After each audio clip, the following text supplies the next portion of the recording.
Halo guys, selamat datang di channel komentarku.com. Nah, di video yang sekarang ini aku mau bahas tentang internet yang basisnya fiber optik. Jadi yang rumahan gitu deh, pakai kabel, bukan yang GSM ya. Jadi yang pakai kabel. Untuk yang aku bandingkan kali ini adalah IndiHome dari Telkom dan juga XL Home. Kalau XL Home yang jelas ya, dari XL. Kalau IndiHome punya BUMN, sedangkan untuk XL sebenarnya ini punya asing ya, punya negara, perusahaan asal dari negara Malaysia ya. Nah, video ini cocok banget buat kalian yang lagi cari info, kira-kira plus minusnya kayak apa untuk pakai IndiHome, kemudian layanan-layanan apa aja yang ada di IndiHome, dan juga sebaliknya juga plus minus untuk di XL Home dan layanan apa aja yang ada di XL Home, dan termasuk harganya juga dari IndiHome maupun XL Home, perbandingannya kayak apa.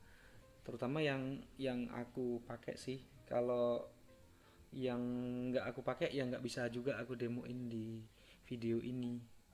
Oke, jadi untuk uh, sharing aja teman-teman bahwa aku udah pakai IndiHome tuh kurang lebih 2 tahun sampai akhirnya menemukan XL Home dan tertarik dengan layanan-layanannya. Apa-apa aja yang membuat aku tertarik ke XL Home dan memilih untuk meninggalkan IndiHome mungkin bisa disimak di video ini ya.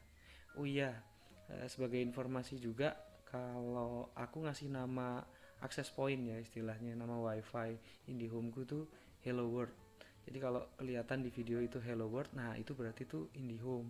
Nah kalau di nama wifi-nya itu punyanya XL Home adalah namanya Kotlin. Jadi Hello World itu IndiHome dan untuk Kotlin itu adalah punyanya XL Home. Biar nggak bingung aja ngebedain mana yang IndiHome, mana yang XL Home.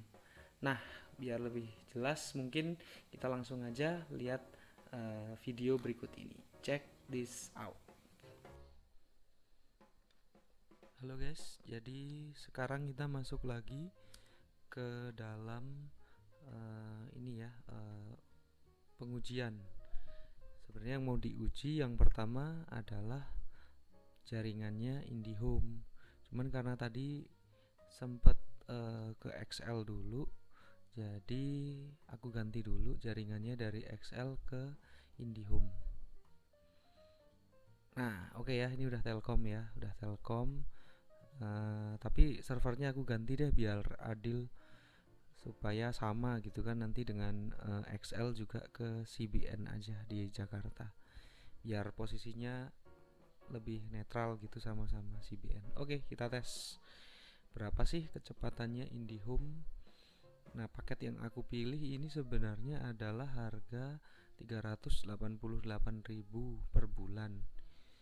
Jadi dari paket yang aku ambil ini aku dapat kecepatan sekitar 21,78 ya. Ya sekitar 20-an Mbps ya, megabyte per second untuk downloadnya. Nah, untuk upload sayangnya nggak ada separuhnya nih guys, cuman sekitar berapa, sekitar 4,44 Mbps ya. Telkom ya ini ya, servernya pakai CBN dan downloadnya 21, uploadnya 4,4.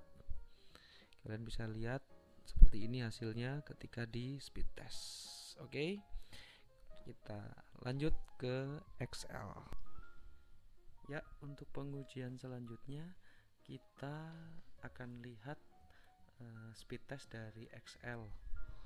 Nah, ini servernya kebetulan udah ke CBN ya guys, jadi kita bisa langsung tes aja kira-kira hasilnya kayak apa kalau paket yang saya pilih ini ya di XL ya.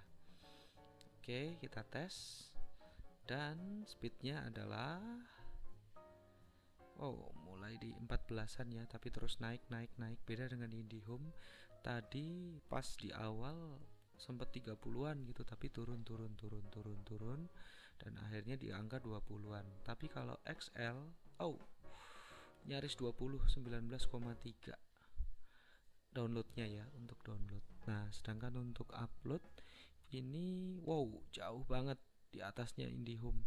Ini sampai 23, 24 malah, tadi sempat ya 24, dan berakhir di 23 Mbps. Secara download sih kurang lebih aja 21 melawan 19,3 ya. Tapi kalau uploadnya jauh banget. XL bisa sampai 23 Mbps. Kurang lebih seperti itu untuk hasil dari speed testnya dari IndiHome maupun dari XL. Ternyata IndiHome itu jauh lebih unggul dari sisi download, beda tipis ya, sekitar 1 megaan. Sedangkan untuk uploadnya berkali-kali lipat jauh lebih unggul XL. Artinya kalau buat yang content creator kayak saya ini sekarang bikin video dan diupload di YouTube, jauh lebih unggul kalau pakai XL ya. Soalnya downloadnya juga sama kan, maksudnya nggak terlalu beda jauh. Sedangkan untuk upload jauh lebih cepat pakai XL. Oke guys, kita lihat pengujian selanjutnya. Lanjut ya guys. Ini video tentang percobaan untuk WiFi yang menggunakan TV ya. Jadi akses poinnya Hello World. Jangan lupa waktu di depan dikasih tahu ini IndiHome. Ya, kita lihat aja ya kira-kira seperti apa hasilnya untuk lihat video yang 4K. Kita langsung cari aja video yang 4K. Kebetulan TV saya nih TV yang udah mendukung 4K, jadi sebenarnya TV-nya support aja untuk lihat video-video yang kualitasnya 4K. Nah, ini ada banyak, mungkin kita pilih salah satu aja. Kira-kira gimana? 1, 2, 3. Ternyata langsung diputer ya, langsung bisa ya. Nah, bisa dilihat guys, gambar pemandangannya jernih banget. Ya, namanya juga video 4K ya. Emang jernih banget, dan kalian bisa lihat ternyata berjalan normal di IndiHome. Jadi dengan kecepatan 20 Mbps nih udah cukup buat muter video 4K lancar kalau nggak ada gangguan. Nah, ini dilihat ya, ada ikonnya 4K, bukti bahwa ini nih benar-benar videonya tuh kualitasnya 4K. Ya memang lancar sih, cuman kadangkala ya itu kalau pas lagi down atau kenapa gitu sering banget buat muter 4K itu muter-muter. Wah, ada iklan lagi. Kayaknya bakal otomatis ke skip. Mas Atta ya, YouTuber super kaya. Nah, nih gambar video Dubai. Jernih banget guys, bagus banget dan lancar ya. Jadi memang dalam pengujian ini IndiHome cukup bagus, bisa 4K. Oke, kita lanjut ke XL. Bisa nggak dia? Guys, lanjut lagi. Untuk sekarang gilirannya XL Home. Coba kita tes ya kualitasnya kayak apa buat lihat video 4K di YouTube. Yang pertama tentu kita harus lihat dulu, pastikan wifi-nya itu udah diarahkan ke XL Home. XL Home tuh yang Kotlin guys. Nah, ternyata udah Kotlin ya. Hello World nggak kepake ya. Hello World nggak kepake, ini udah Kotlin berarti udah XL Home. Kita langsung buka aja aplikasinya YouTube. Oke, ya kita cari video 4K. Harusnya carinya yang tadi belum diputer waktu masih di IndiHome ya. Kita cari aja deh, sebelah mana ya, 4K video. Itu dia 4K video. Nah, kita cari misalnya Costa Rica atau yang ini nih, gambar pantai nih. Wah, kebetulan aku anak pantai sih. Kalau kamu anak apa guys? Anak gunung atau anak pantai? Nah, itu lihat ombaknya yang bagus, warna biru, kelihatan jernih banget.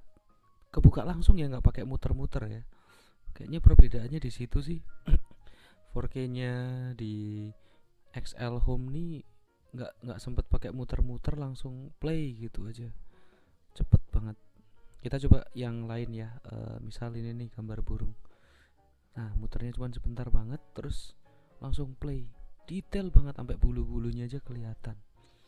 Bisa dilihat guys, di bagian gambarnya tuh bulu-bulu halusnya burungnya tuh kelihatan. Oke, coba lagi Costa Rica. Costa Rica. Pantai lagi, jernih banget. Ya ampun, gambarnya bagus banget. Nah, ini gambar ularnya aja kelihatan detail ya, sampai sisik-sisiknya. Kita lihat kualitasnya. Nah, ini kelihatan ya 4K. Kelihatan jelas kalau itu tuh 4K. Dan sebenarnya kalau dilihat ini stabil ya, nggak maksudnya nggak putus-putus gitu. Jadi berapa detik gitu. Kalau kualitas jaringannya kurang bagus kan biasanya putus-putus. Kita coba satu lagi kali ya, yang terakhir. Bali kayaknya oke nih, video Bali. Wah, cocok buat honeymoon. Tapi sekarang lagi nggak boleh kemana-mana ya, jadi lihat Bali dari YouTube aja. Siapa nih yang ngerekam nih?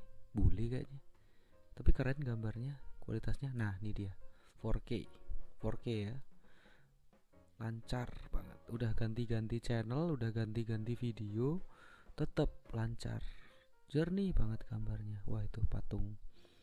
Nah, sekarang kita cobain sekalian ya, mumpung masih di atau access point yang sama, kita cobain buat buka Netflix. XL tuh ngakunya bisa buat Netflix, tapi bener apa enggak sih? Coba kita buka. Nah, kebetulan aku udah punya akun. Nah, kita coba buka sampling ya, salah satu video drakor yang lagi terkenal, The King, Eternal Monarch. Kita coba play salah satu videonya. Episode berapa ya? 1, 2, 3, 4, 2 aja kali ya. Yang kedua, nah buffering sebentar, terus ya play. Lancar, buat nonton Netflix lancar. Nah, kalian bisa lihat guys kualitasnya kayak apa. Hasil dari bukan ini sih, kalau dari rekaman handphoneku kayaknya nggak begitu kelihatan ya kualitasnya ya, tapi sepintas harusnya kelihatan sih bahwa di layar yang 43 inch ini full screen gitu video Netflixnya, berarti kan bagus kan. Dan kelebihannya lagi adalah Netflixnya ini udah ada terjemahannya, jadi nggak perlu cari subtitle buat ngeliat video drakor, nonton drakor tuh nggak perlu cari subtitle. Subsin udah diblokir, mana lagi itu kan, harus pakai VPN. Dan ini nggak pakai VPN loh guys, jadi langsung lihat gambarnya jernih banget tuh. Enak kan, jadi nonton drakor nggak perlu subtitle, langsung play, gambarnya bagus, kurang apa lagi. Makanya wajar aja aku pindah dari IndiHome ke XL. Nah, kalau IndiHome kayak apa bisa langsung dilihat di video berikutnya. Oke guys, kalau tadi pakai XL Home lancar ya Netflix. Nah, sekarang kita coba yang IndiHome. Tadi kan sempat lancar tuh buka Netflix, udah sempat kebuka aplikasinya dan sempat muter satu video ya, drakor The King. Nah, sekarang kita udah bergeser ke Hello World. Nah, hasilnya kayak gini guys, muter ada progresnya sih, 17%, 19%, 20%. Tapi apa iya beneran bisa muter dia? Nah, kami mengalami masalah saat memutar judul ini sekarang. Coba lagi nanti atau pilih judul lain. Sebenarnya bukan masalah videonya yang gangguan, tapi karena memang kalau pakai IndiHome tuh nggak bisa nonton Netflix. Kita coba ya, sekali lagi. Nah, munculnya sama kayak gini nih. Ini karena aku pakainya IndiHome. Jadi meskipun tadi sempat login masuk ke aplikasinya Netflix, ya ujung-ujungnya tetap nggak bisa aja. Nih ya, kalau nggak percaya kita lihat ya, pakai WiFi mana. Harusnya Hello World sih, karena kan IndiHome. Oke, kita lihat wifi connection, kita cek. Nah, itu dia yang kecentang Hello World. Berarti dia IndiHome. Ya memang gitu, nggak bisa. Jadi kalau mau nonton Netflix ya pakainya XL Home. Terakhir guys, sebagai penutup untuk review kali ini, beberapa kesimpulan yang bisa saya ambil dari 2 tahun menggunakan IndiHome dan 1 minggu menggunakan XL. Beberapa diantaranya adalah ini guys. Satu, untuk IndiHome jaringan lebih luas, jadi menjangkau sampai ke pelosok-pelosok hampir seluruh Indonesia ya. Dia ada, dan di jalan-jalan utama perkantoran dia ada gitu. Sedangkan untuk dari sisi harga dia memang jauh lebih mahal, karena dia untuk yang 20 Mbps aku tiap bulan bayar 388.000. Kalau XL kan cuma 276 untuk 20 Mbps nya. Terus kelebihan selanjutnya adalah speed test download lebih cepat, karena hasil tes tadi dia di atas 20 Mbps ya, 21 sekian ya. Secara speed test lebih cepat, apalagi kalau speed testnya pakai servernya Telkom, itu jauh lebih cepat. Pembayaran juga gampang kalau IndiHome, bisa via ATM, bisa m-banking, bisa e-commerce kayak Tokopedia, Shopee. Bahkan kalau punya koin Shopee bisa potong koin Shopee, misal tagihan 388 gitu ya, bisa dipotong 25%-nya sepanjang koinnya tersedia. Artinya bisa dipotong sampai 90.000. Terus ada fasilitas telepon dan juga ada TV kabelnya. Selain itu juga udah ada mobile apps untuk pengaduan dan lihat fair usage-nya ya. Jadi udah pakai berapa giga gitu. Itu udah ada mobile apps-nya. Karena aku pakai Android, ya tinggal download aja di Play Store. Itu semua sudah ada. Ada juga seamless-nya ya. Jadi ada kayak wifi gitu yang kita sebenarnya di cas sih sekitar 10.000 per akun kalau nggak salah. Itu namanya seamless. Jadi kayak wifi, tapi kalau kita udah langganan IndiHome bisa otomatis masuk ke situ. Itu kalau wifi-nya di smartphone kita atau laptop kita nyalakan, kita bisa otomatis tetap terkoneksi dengan jaringan Telkom. Biasanya ada di mall, di tempat-tempat keramaian gitu, seamless-nya IndiHome tuh ada. Nah, gimana dengan XL? Nah, berbeda sih. Ya, dia kan pemain baru juga. Dari sisi harga dia masih lebih murah. Untuk 20 Mbps itu cuman 276.000. Itu sudah include pajak. Nah, secara koneksi menurut saya sih lebih stabil, terutama untuk YouTube ya. Wah, stabil memang, boleh diandalkan lah. Terus untuk upload juga 4 kali lebih cepat. Nggak tahu kenapa kalau IndiHome tuh uploadnya rendah banget, cuman sekitar 4 Mbps aja, padahal downloadnya bisa 20-an lebih. Ya untuk yang YouTuber yang sering upload ya pasti bakalan repot ya, lebih suka ke XL sih. Terus yang jadi unggulan juga adalah XL tuh bisa Netflix tanpa harus VPN. Jadi asal punya akun aja di Netflix, udah subscribe Netflix, itu kita bisa nonton sepuasnya dengan kualitas yang bagus karena koneksinya cepat kan. Gambarnya bisa full screen. Untuk TV yang 43 in di rumahku tuh full screen, bisa gambarnya bagus. Kuotanya juga unlimited. Sedangkan kalau IndiHome kan itu dibatasi ya. Untuk yang 10 Mbps kalau nggak salah 400 giga, yang 20 Mbps itu 850. Nah, kekurangannya untuk XL itu jaringannya masih sedikit. Jadi kayak di perkantoran itu belum ada. Perumahan-perumahan juga belum semua, apalagi yang di luar Jawa. Dan untuk mobile apps untuk pengaduan belum ada. Sementara sih kata teknisi, untuk pengaduan sebenarnya paling cepat via email sama telepon gitu. Telepon ya motong pulsa ya. Kalau email aku belum coba sih karena so far belum ada gangguan. Dan terakhir untuk metode pembayaran juga masih terbatas, tapi at least bisa di minimarket gitu ya, di Alfa atau Indomart. Jadi kalau mau hemat mungkin bisa disiasatin buat yang punya koin-koin kayak koin Shopee gitu, bisa disiasatin top up dulu ke e-money. Dari e-money itu baru buat dibayarkan via Indomaret. Jadi nanti pembayarannya tetap kepotong 25% sih jatuhnya. Karena waktu top up e-money buat bayar XL pakai e-money mandiri itu kan bisa potong koin 25%. Jadi bayarnya bisa tetap hemat kalau punya koin Shopee. Kalau via Tokopedia atau e-commerce yang lain ada tips and triknya atau enggak aku nggak tahu sih, tapi kalau pakai Shopee bisa disiasatin seperti itu. Jadi top up dulu di e-money, habis itu potong koin Shopee ya waktu top up. Nah, waktu mau bayar IndiHome ini ke Indomaret, nanti tinggal metode pembayarannya pakai e-money. Jadi bukan pakai uang tunai, bukan gesek. Itu bisa kok. Bisa kalian coba deh. Kalau kalau kalian berlangganan XL dan ada banyak koin Shopee. Oke, sekian dari saya untuk video kali ini. Sampai jumpa di video komentarku selanjutnya. See you.